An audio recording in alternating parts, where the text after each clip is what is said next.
Thank you, Lauren. Well, Western New Yorkers are joining in the fight in a very important cause. We're talking about bullying, and we're also mixing it up a little bit. We're talking about how people are banding against bullying, but they're doing it in a little bit of a different way. We're talking about music. Today, we're joined by Dr. Amanda Nickerson and Dr.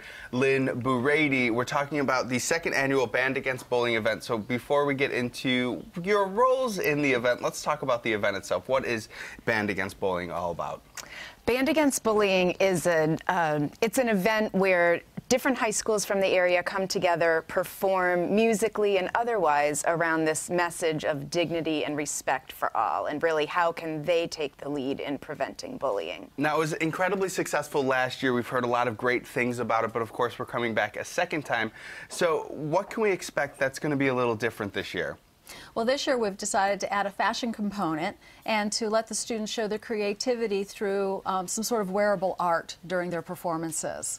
Now, both of you are judges at the event. So as judges, when we're starting to talk about something that is so community-driven like bullying, how do you possibly pick people that end up winning? It's hard. I was a judge last year, and I wanted to have everybody be a winner. But what we do is we have a rubric where we judge the performances based on not only their stage performance, the response from the audience, but importantly, the extent to which they integrate the message within their performance. And, you know, are these kids sort of being inspired by the fight against bullying? Because I can imagine they're sharing their talents, which makes them very, you know, confident, but also I'm sure as young people in high school, and you know, this is something that affects their daily life. Are you seeing them really, you know, just sort of soar with this? Absolutely. And what's wonderful is to see their creativity and how they get that message out there in very different ways. And it's wonderful to watch them in action. Now, is there a big rallying element to this? Do you think the students then go back to their high schools and sort of have just a little bit keener of an eye to what's actually happening in the hallways? That's certainly the intent, is to bring the message back to the schools and the community, so it's not just a one-time event, but this is something that we're paying attention to throughout the school year and through every day.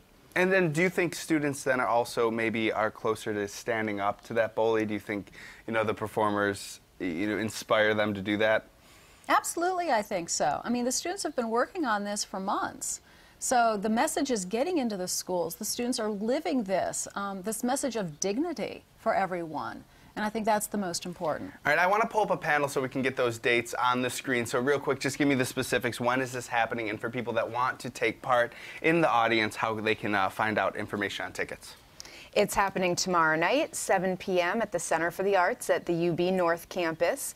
The website is right on the screen. You can get tickets online. You can also get tickets right at the door. So we welcome everyone.